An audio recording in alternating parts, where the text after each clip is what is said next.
9, 8, 7, 6, 5, 4, 3, 2, Bismillahirrahmanirrahim. Assalamualaikum warahmatullahi wabarakatuh. Waalaikumsalam warahmatullahi wabarakatuh.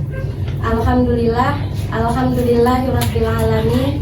Wassalatu wassalamu ala asrofil anbiya'i wal mursalin wa ala alihi wa sahbihi ajmain. Rabbis rohli sadri wa yassirli amri wahlul uqdatam min lisani yafqahu qawli amma ba'd.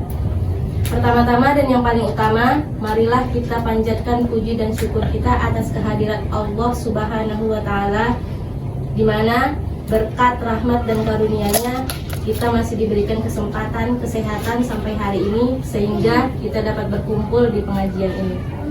Selanjutnya, salawat bersampaikan salam kita hadiahkan kepada baginda kita Nabi besar Muhammad Sallallahu Alaihi Wasallam. Allahumma sholli wa sallim wa barik alaihi, yang telah mengantarkan kita dari zaman kebodohan ke zaman ilmu pengetahuan sampai sekarang ini. Selanjutnya, yang saya hormati ibu-ibu pengajian sekalian. Baiklah, sebelumnya izinkan saya memperkenalkan diri. Saya Dia Septi Pratiwi dari Universitas Islam Negeri Sumatera Utara. Baik, selanjutnya tema yang ingin saya angkat pada kajian atau ceramah singkat pada hari ini yaitu berjudul Puasa Ramadan. Ibu-ibu sekalian yang dirahmati Allah Subhanahu wa taala, insya Allah, alhamdulillah sebentar lagi kita akan berjumpa kembali dengan yang namanya bulan suci Ramadan, di mana sangat sayang sekali apabila kita tidak memanfaatkan momentum ini untuk melaksanakan segala perintah Allah, terutama puasa Ramadan. Sebagaimana firman Allah dalam surah Al-Baqarah ayat 183 yang berbunyi, A'udzubillahi minasyaitonirrajim. Bismillahirrahmanirrahim. Ya ayyuhalladzina amanu kutiba alaikumussyam kama kutiba alal ladzina min qablikum la'allakum tattaqun. Yang artinya, wahai orang-orang yang beriman, diwajibkan atas kamu berpuasa sebagaimana diwajibkan atas orang-orang sebelum kamu agar kamu bertakwa. Baiklah ibu-ibu yang dirahmati Allah Subhanahu wa taala, takwa di sini adalah saat seorang muslim meninggalkan apa-apa yang diharamkan oleh Allah Subhanahu wa taala ketika kita sedang berpuasa. Misal contoh makan, minum, bersetubuh, menahan amarah dan lain sebagainya. Kita ketahui bahwasanya ibu-ibu bahwa puasa itu adalah wajib hukumnya, di mana kita akan menahan hawa nafsu kita dari makan dan juga minum. Tidak hanya itu, kita juga dilatih untuk mengandalkan diri dari segala hawa nafsu duniawi. Selanjutnya, Yusuf Burhanuddin mengatakan di dalam bukunya yang berjudul Misteri Bulan Ramadan bahwasanya ada 8 keutamaan berpuasa. Nah, yang pertama itu, puasa merupakan upaya seorang mukmin untuk mendekatkan diri dari pengawasan Allah Subhanahu wa taala, atau bisa disebut dengan muraqabatullah.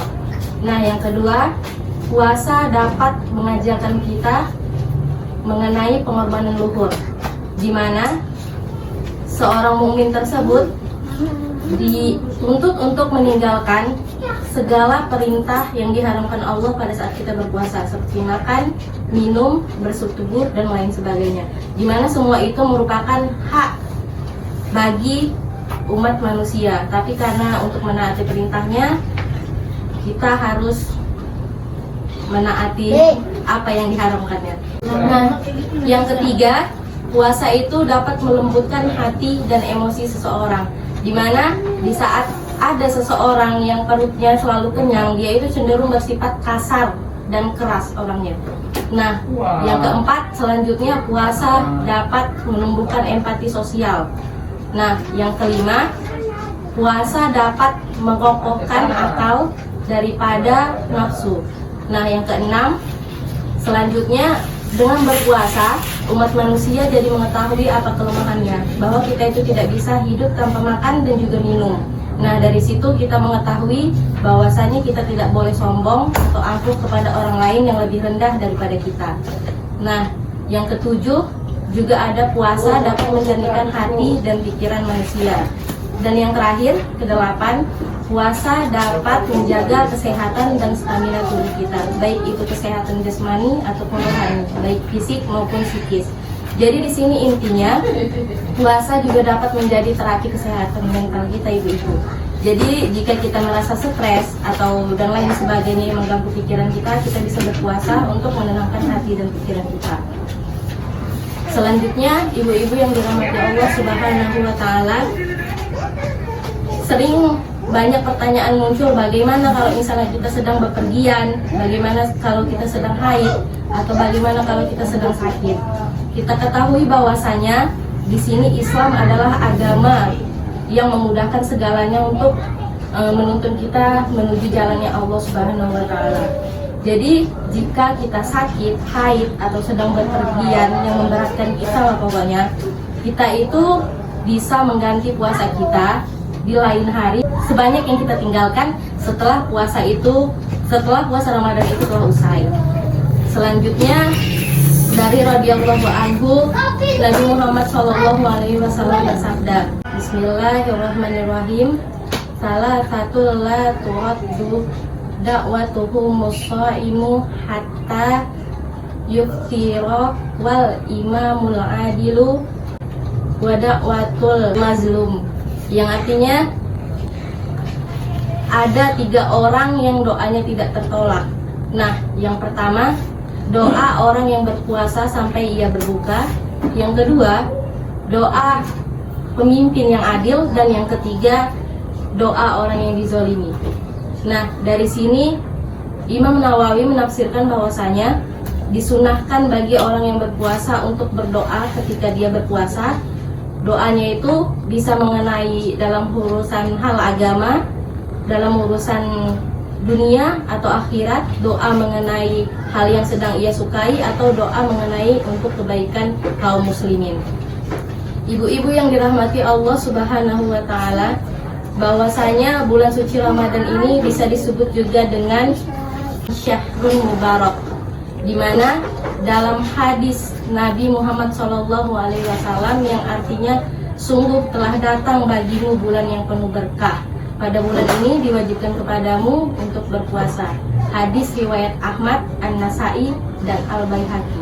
Baiklah ibu-ibu yang dirahmati Allah Subhanahu wa Ta'ala, di sini bahwasanya puasa adalah semua yang kita kerjakan di bulan Ramadan. Intinya ini ibadah yang kita laksanakan di bulan suci Ramadan ini pahalanya akan dilipat gandakan oleh Allah Subhanahu wa Ta'ala. Tidak hanya hal melipat gandakan pahala, tetapi juga di sini mempunyai keberkahan tersendiri untuk kita semua, khususnya dari aspek keberkahan ekonomi. Di sini pedagang memiliki keberkahan tersendiri untuknya. Misalnya kita di bulan suci Ramadan ini kalau misalnya berbelanja, sering berbelanja berlebih gitu, beda dari hari-hari sebelumnya gitu kan. Jadi itu memiliki keberkahan tersendiri bagi pedagang dan yang lainnya. Misalnya kita juga kalau membeli makanan untuk berbuka gitu, jadi mereka semakin lebih pembelinya, jadi mempunyai keberkahan tersendiri bagi pedagang tersebut. Selanjutnya bagi fakir miskin, mereka memiliki keberkahan tersendiri, ibu-ibu. Contohnya, dengan bulan suci Ramadan ini, setiap umat muslim disunahkan, bahkan digalakkan untuk sedekah, berinfak, dan lain sebagainya. Bahkan diwajibkan juga kita untuk membayar zakat fitrah. Itu semua tertuju untuk para fakir miskin tersebut. Baiklah, demikian ceramah singkat saya kali ini. Untuk ibu-ibu, apakah ada yang ingin bertanya? Ada. Sore. Baiklah, terima kasih ya ibu-ibu. Semoga Allah mengampuni dosa kita dan kita diberi kemudahan untuk melaksanakan ibadah puasa di bulan suci Ramadan ini. Amin. Akhirul kalam, billahi fisabilil haq, fastabiqul khairat. Assalamualaikum warahmatullahi wabarakatuh. Waalaikumsalam warahmatullahi wabarakatuh.